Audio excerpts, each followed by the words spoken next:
প্রতিদিন রান্নাঘর চ্যানেলে সবাইকে স্বাগতম। আজকে আমি আবারও চলে এলাম নতুন আরেকটি সহজ রেসিপি নিয়ে। আজকে আমি আপনাদের সাথে শেয়ার করব তিল চাশনি বা তিলের ভাজি। রেসিপিটা সহজ হলেও এটা খেতে কিন্তু অসম্ভব মজার হয় এবং বানাতেও খুব সহজ। হাতের কাছে থাকা খুব অল্প উপকরণ ব্যবহার করেই এটি তৈরি করে নেওয়া যায়। আশা করছি আজকের রেসিপিটা আপনাদের কাছে ভালো লাগবে। আর ভালো লাগলে একটা লাইক দিবেন এবং চ্যানেলটা সাবস্ক্রাইব করে পাশে থাকবেন। তো চলুন দেখে নেওয়া যাক কিভাবে তৈরি করতে হয়। এর জন্য আমি নিয়ে নিচ্ছি ১ কাপ তিল। আমি তিলগুলো আগে থেকে ধুয়ে পরিষ্কার করে নিয়েছি। এতে এবার দিয়ে দেব ৬ টি গোটা কাঁচামরিচ, ২ টা রসুন কোয়া, ২ টা এলাচ। এবার শিলপাটায় বেটে নিব। আপনারা চাইলে ব্লেন্ডারে ব্লেন্ড করে নিতে পারেন। আমার বেটে নেওয়া হয়ে গেছে। এবার চুলায় একটা কড়াই বসিয়ে এতে দিয়ে দেব ৪ টেবিল চামচ সয়াবিন তেল।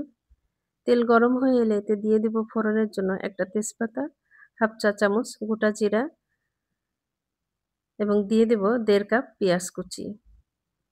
এই রান্নায় পেঁয়াজের পরিমাণটা একটু বেশি লাগে, কারণ পেঁয়াজটা বেশি হলে এই রান্নাটা খেতে আরো বেশি মজা হয়। দিয়ে দেব ৬ থেকে ৭ টি কাঁচামরিচ ফালি করে। পেঁয়াজটা একটু হালকা ব্রাউন কালার করে ভেজে নিব। তারপর এতে দিয়ে দেব আগে থেকে বেটে রাখা তিলের পেস্ট।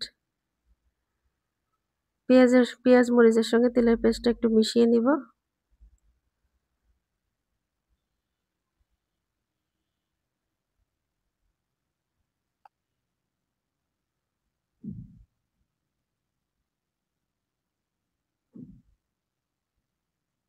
মেশানো হয়ে গেলে এতে দিয়ে দেব ১ চা চামচ জিরা বাটা, ১ চা চামচ লবণ। আবারও একটু মিশিয়ে নিব।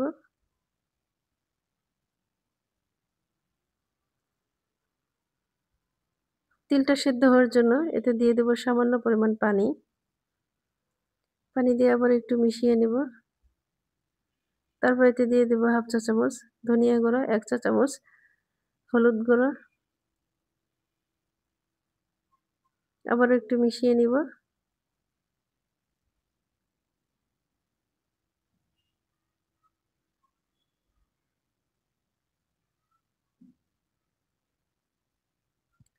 তো এখন চুলার আঁচ মিডিয়াম টু লোতে রেখে ১০ থেকে ১৫ মিনিট এভাবে রান্না করে নিব।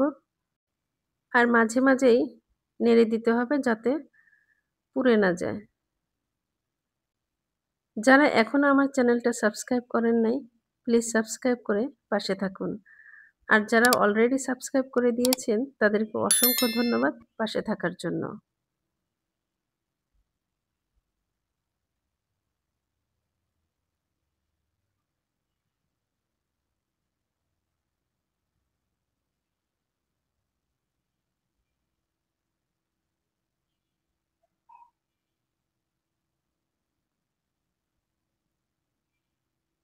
যখন তেল ছেড়ে এ পর্যায়ে আসবে তখন নামিয়ে নিব।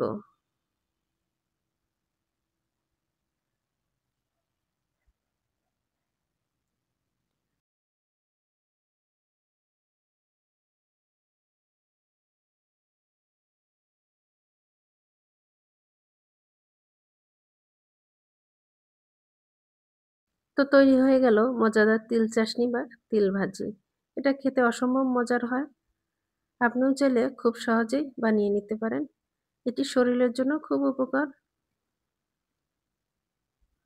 ভিডিওটি ভালো লাগলে প্লিজ লাইক, কমেন্টস ও শেয়ার করতে ভুলবেন না। সবাই খুব বেশি ভালো থাকবেন। আল্লাহ হাফেজ।